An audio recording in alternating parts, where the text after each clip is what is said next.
Go Krishna Godavari నీళ్లు danger. మరి danger అంటే మరి తాగే అవే కదా. కృష్ణా నీళ్లు గోదావరి నీళ్ళే కదా తాగే. సాగునీరు అదే, తాగునీరు అదే. నీళ్లలో స్థాయికి మించి ప్రమాదకర కొలిఫామ్ బ్యాక్టీరియా. CWC report. కృష్ణాలోకి మానవ వ్యర్థాలు, గోదావరిలోకి పారిశ్రామిక వేస్టేజ్. ఖమ్మం జిల్లాలో 32 రెట్లు ఎక్కువగా బ్యాక్టీరియా. ఈ నీళ్లు స్నానానికి, పశువులు తాగడానికి కూడా పనికిరావని వెల్లడి అంటూ చూస్తున్నామండి. సో ఇది సో మనుషులు అంటే సరే ప్యూరిఫై చేసుకుంటారు, తాగుతారు అనుకుందాం. మరి జంతువుల పరిస్థితి ఏంది, పక్షుల పరిస్థితి ఏంది? సో చాలా దారుణమైన విషయం కదా ఇది. సో కృష్ణా నీటిలో, గోదావరి నీటిలో కొలిఫామ్ బ్యాక్టీరియా ఎక్కువగా ఉందట. ఇక సో ఇక్కడ ఏమవుతా ఉన్నది, ఇక మనుషులు వ్యర్థాలు అంటే మల విసర్జనకు ఆ ప్రాంతాలనే పోవడం. అదేవిధంగా ఫెర్టిలైజర్ అంటే ఇక్కడ విషయం ఏంది, కంపెనీల నుంచి అంటే మెయిన్ ఖమ్మంలో, నల్గొండలో ఎక్కువగా ఉందట. ఇది ఖమ్మంలో, నల్గొండలో ఎక్కువగా ఉందట.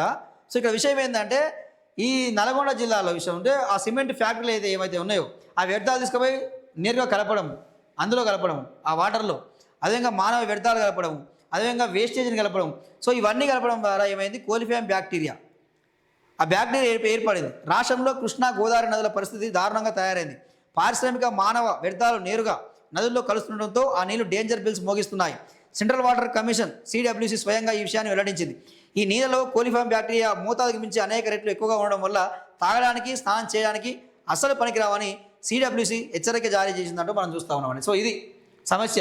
అంటే ఈ కారణం ఏంది అంటే మరి వాస్తవానికి కూడా ఇక్కడ మనుషులు, ఇక్కడ ప్రజల తప్పు ఉన్నది, ప్రభుత్వం తప్పు కూడా ఉన్నది. సో ప్రజలు ఇష్టం వచ్చినట్టు ఇంట్లో ఉన్న చెత్త తీసుకుపోయి మొత్తం కూడా డైరెక్ట్గా ఆ నదులనే వేసేస్తారు. ఆ ప్లాస్టిక్ అయితేంది, వ్యర్థాలు అయితేంది, కుళ్ళిపోయిన వస్తువులు అయితేంది, ఫ్యాక్టరీకి సంబంధించిన రసాయనాలు అయితేంది, ఇవన్నీ డైరెక్ట్గా ఇక్కడేంది మురికి వాటర్ అయితేంది, డ్రైనేజ్ వాటర్ అయితేంది డైరెక్ట్గా తీసుకుపోయి నదులకి అనుసంధానం చేస్తూ ఉన్నారు. సో దాని ద్వారా ఏమవుతా ఉన్నది, ఈరోజు కృష్ణా నది, గోదావరి నది డేంజర్లో పడింది. సో ఆ నీళ్ళు తాగడానికి పనికిరావు, స్నానం చేయడానికి పనికిరావు అని చెప్పి కూడా ఈరోజు అంటే రకరకాల జబ్బులు వచ్చే అవకాశం ఉంది, చర్మ వ్యాధులు వచ్చే అవకాశం ఉన్నది, దాంతోపాటు హార్ట్కి సంబంధించి వ్యాధి వచ్చే అవకాశం ఉంది, కిడ్నీలకు సంబంధించి వ్యాధి వచ్చే అవకాశం ఉంది, మొత్తం కూడా మానవులకు క్యాన్సర్ వచ్చే అవకాశం కూడా స్పష్టంగా కనిపిస్తూ ఉంది ఈరోజు. సో దీని ద్వారా ఏం చేయాలి, ప్రభుత్వం తగిన చర్యలు తీసుకోవాల్సిన అవసరం అయితే ఉన్నది.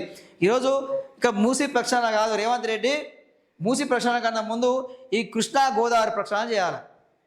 దీంట్లో ఎవరు కూడా వ్యర్థాలు కలపకుండా ఈ ఏవైతే ఫ్యాక్టరీలు ఉన్నాయో ఆ ఫ్యాక్టరీల నుంచి విష పదార్థాలు అవన్నీ వ్యర్థ పదార్థాలు కలవకుండా చూసుకోవాల్సిన బాధ్యత ఈరోజు ప్రభుత్వం మీద ఉన్నది, దాంతోపాటు ప్రజల మీద కూడా ఉన్నది. ఎందుకంటే ఈ నదులను కాపాడుకునే బాధ్యత మన ప్రజల మీద ఉండాలి. ఎందుకంటే ఈ కృష్ణా నీళ్ళు, గోదావరి నీళ్ళు మనకు ఆధారం, తాగడానికి కానీ, సాగునీరుకి కానీ, త్రాగునీరుకి కానీ.